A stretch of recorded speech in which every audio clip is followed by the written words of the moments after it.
एक कपटी और दुष्ट मित्र से ज्यादा डरना चाहिए, क्योंकि जानवर तो सिर्फ आपके शरीर को नुकसान पहुंचाता है, लेकिन एक कपटी और धोखेबाज मित्र आपकी बुद्धि को नुकसान पहुंचाता है।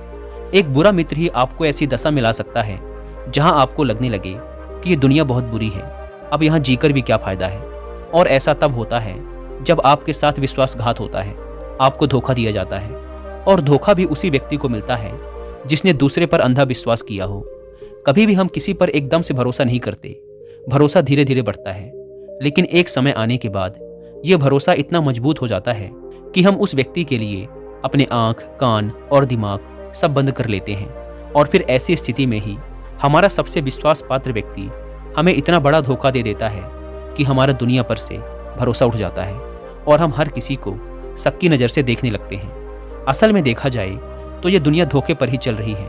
हम अपनी ज़िंदगी में कभी ना कभी, कहीं ना कहीं, किसी न किसी को धोखा देते ही रहते हैं, और दूसरे लोग भी हमें धोखा दिए जा रहे हैं। दूसरे धोखा दे तो बात समझ भी आती है, लेकिन हम तो वर्षों से खुद को ही धोखा देते आ रहे हैं।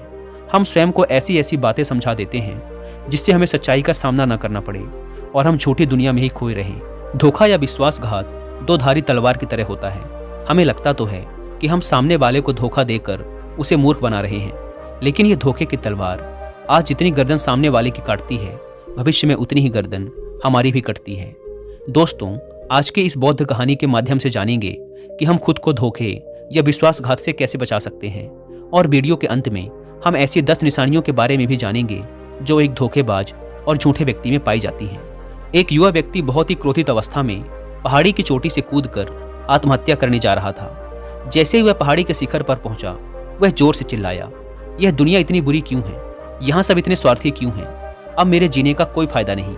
उसी पहाड़ी के शिखर पर एक बौद्ध भिक्षु अपनी ध्यान साधना में लीन थे। इस युवा व्यक्ति की तेज क्रोधित आवाज को सुनकर वे ध्यान से जागे। उन्होंने देखते ही समझ लिया कि युवा व्यक्ति यहाँ आत्महत्या करने आया है। वह व्यक्ति पहाड़ी से कूदने ही वाला था कि बौद्ध भिक्षु उसका हाथ पकड़कर उसे पीछे खींचते हुए बोले, क्या हुआ? आगे का रास्ता खत्म हो गया क्या? युवा व्यक्ति ने कहा, कैसा रास्ता? यहाँ तो कोई रास्ता ही नहीं है। मैं तो यहाँ से कूदकर आत्महत्या करने वाला हूँ। बौद्ध भिक्षु ने कहा, मरना तो एक दिन सभी को है, लेकिन तुम्हें इतनी जल्दी क्यों है? युवा व्यक्ति ने कहा, क्योंकि ये दुनिया रहने लायक नहीं है। यहाँ सब स्वार्थी हैं, सब धोखेबाज हैं। मैंने जिस पर भी भरोसा किया, सभी ने मुझे धोखा दिया। मेरे सगे भाई ने मुझे धोखा दिया, मेरे मित्रों ने मुझे धोखा दिया, लेकिन आज तो हद ही हो गई। मेरी पत्नी ने भी मुझे धोखा दे दिया। वो एक अमीर व्यापारी के साथ चली गई। इतने सारे धोखे मिलने के बाद अब मेरा इस दुनिया में जीने का कोई मतलब नहीं। इस स्वार्थी दुनिया में कोई भी भरोसे के लायक नहीं, इसीलिए मैं आत्महत्या करने जा रहा हूँ। बौद्ध भिक्षु ने कहा, क्या तुम स्वार्थी नहीं हो? क्या तुम पर भरोसा किया जा सकता है?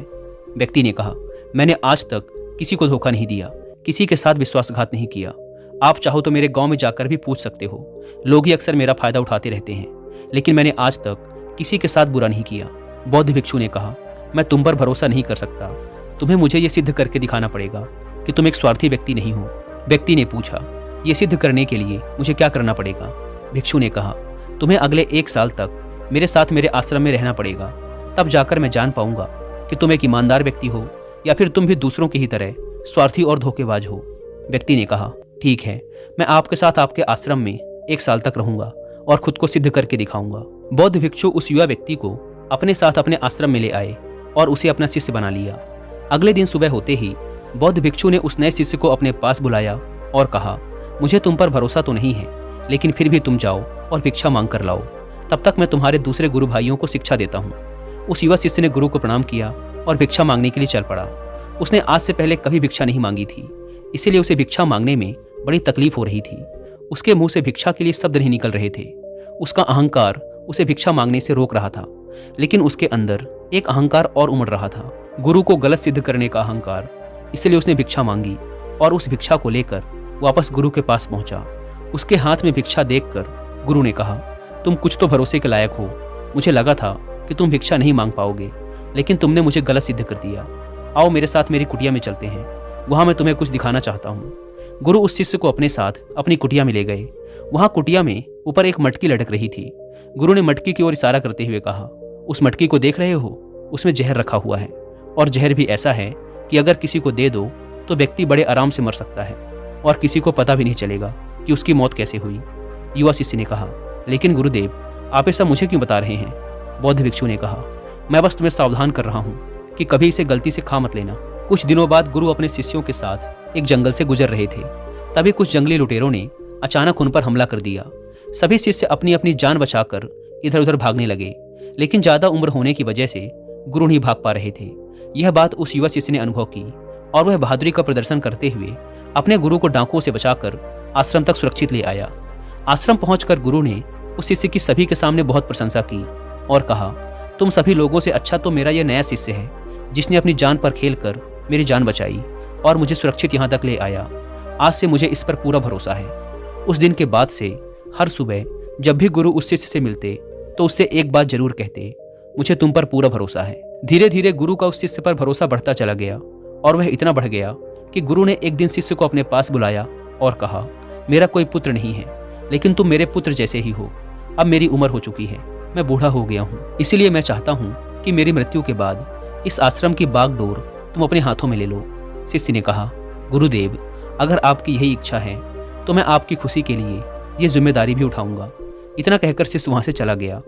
कुछ दिनों बाद गुरु बीमार पड़ गए तो उन्होंने आश्रम के सभी शिष्यों को बुलाकर यह घोषणा कर दी कि मेरे बाद इस आश्रम का संचालन ये युवा शिष्य करेगा। धीरे धीरे दिन बीतने लगे और उस युवा शिष्य के मन की बेचैनी बढ़ने लगी। वो जल्द से जल्द आश्रम को अपने कब्जे में लेना चाहता था। वो हर सुबह गुरु के पास जाकर यही देखता कि गुरु के स्वास्थ्य में कोई प्रभाव पड़ा या नहीं, लेकिन गुरु का स्वास्थ्य तो दिन प्रतिदिन अच्छा होता जा रहा था। अब तो उसके सब्र का बाण भी टूटने लगा। उसके रातों की नींद चली गई। वह हर समय यही सोचता रहता कि कैसे गुरु को रास्ते से हटाया जाए और किसी को पता भी न चले। कभी वह सोचता कि गुरु को नदी में धक्का दे देता हूँ, लेकिन अगले ही पल उसे ख्याल आया कि गुरु तो अच्छे तैराक हैं, वो तैरकर बाहर आ जाएंगे। फिर कभी सोचता कि गुरु को गला दबाकर मार देता हूँ, सब जानते हैं कि मैं गुरु का भरोसेमंद हूँ, इसलिए मुझ पर किसी को शक भी नहीं होगा। लेकिन फिर वह सोचता कि अगर थोड़ी सी भी चूक हुई तो इससे बात बिगड़ भी सकती है। मुझे कोई ऐसा तरीका ढूंढना होगा जिसमें गुरु की मौत भी हो जाए और सभी को यही लगे कि यह एक स्वाभाविक मृत्यु थी और भगवान को यही मंजूर था। एक दिन वह युवा शिष्य गुरु के पास उनकी कुटिया में बैठा हुआ था। तभी उसकी नज़र ऊपर लटक रही मटकी पर पड़ी। उसे याद आया कि गुरु ने कहा था इसमें जहर है, और जहर भी ऐसा है जिसका किसी को पता नहीं चलता। उसने सोचा कि यही सही रहेगा, ये जहर गुरु को दे देता हूँ और किसी को पता भी नहीं चलेगा कि उनकी मृत्यु कैसे हुई। फिर पूरे आश्रम पर सिर्फ मेरा नियंत्रण होगा। अगले दिन उसने चुपके से गुरु की कुटिया से वो जहर चुरा लिया और उसे गुरु के खाने में मिला दिया। गुरु ने वह खाना खा लिया और रात में सोने चले गए। लेकिन जब सुबह हुई तो पूरा आश्रम जागा, पर गुरु नहीं जागे। शिष्यों ने गुरु की कुटिया में जाकर देखा तो पता चला कि गुरु की तो मृत्यु हो गई है। जब यह बात उस युवा शिष्य को पता चली तो वह अंदर ही अंदर बहुत खुश हो गया और आश्रम को अपने नियंत्रण में लेने का काम शुरू कर दिया। उसी आश्रम में गुरु का एक सबसे पुराना शिष्य भी था। वह चुपचाप यह सारी घटना देख रहा था। वह अपनी कुटिया में गया और वहां से एक औषधि ले आया और वह औषधि गुरु को पिला दी। थोड़ी ही देर में गुरु की चेतना लौट आई और वह एकदम स्वस्थ होकर बैठ गए। यह सब देखकर उस युवा शिष्य के पैरों तले जमीन खिसक गई। वह बुरी तरह घबरा गया। गुरु ने बाकी के सभी शिष्यों को अपने अपने कामों में वापस भेज दिया और उस युवा शिष्य को अपने पास बुलाकर कहा, क्या तुम अभी भी विश्वास करने के लायक हो? क्या तुमने मुझे धोखा नहीं दिया? क्या तुम स्वार्थी नहीं हो? वह शिष्य गुरु के चरणों में गिर पड़ा और बोला, पता नहीं ये अपराध मुझसे कैसे हो गया। मैंने आज से पहले तो कभी किसी को धोखा नहीं दिया था।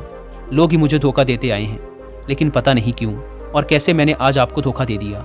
गुरु ने कहा, तुम मुझे धोखा दे ही नहीं सकते थे, क्योंकि मैंने तुम पर कभी भरोसा किया ही नहीं था। मैं किसी भी इंसान पर भरोसा नहीं करता।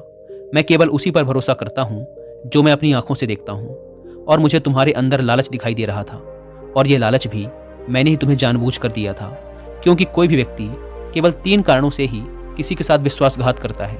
पहला स्वार्थ, दूसरा लालच और तीसरा ईर्ष्या। दोस्तों, यहाँ पर मैं आपको कुकू एफएम पर एक ऑडियो बुक रिकमेंड करूंगा जिसका नाम है दोगलापन, जिसे लिखा है भारत पे के फाउंडर और शार्क टैंक के सबसे फेमस जज असनीर ग्रोवर ने। इस ऑडियो बुक में आप सीखेंगे कि किसी पर भी अंधा विश्वास करना कितना भारी पड़ सकता है। असनीर ने अपने दोस्तों पर अंधा विश्वास किया, जिसका परिणाम ये हुआ कि उन्हें उनकी ही बनाई कंपनी भारत पे से बड़ी ही चालाकी से निकाल दिया गया। इस ऑडियो बुक को पूरा सुनकर आप असनीर ग्रोवर की लाइफ और उनके द्वारा की गई गलतियों से बहुत कुछ सीख कर उसे अपनी लाइफ में अप्लाई कर सकते हैं। मैंने भी अभी रिसेंटली इस ऑडियो बुक को सुनकर फिनिश किया है। 3 बातें जो मैंने इस ऑडियो बुक से सीखी हैं। पहली बात, किसी पर भी आंख बंद करके भरोसा नहीं करना है, और ऐसा काम या बिजनेस जिसको आपने बड़ी मेहनत करके खड़ा किया है उसका अल्टीमेट कंट्रोल अपने पास ही रखना है। दूसरी बात, हमेशा अपने से बड़े लोगों की संगत में रहिए और बड़ी बड़ी व नई जगहों में घूमने जाइए। असनीर दिल्ली के निवासी हैं। जब तक दिल्ली में थे लगता था यही सबसे बड़ी जगह है, लेकिन जब यूएस, कनाडा, फ्रांस जैसी जगहों में घूमने गए फिर उनका पूरा नजरिया ही बदल गया। और तीसरी बात, अपने परिवार को कभी नज़रअंदाज नहीं करना है।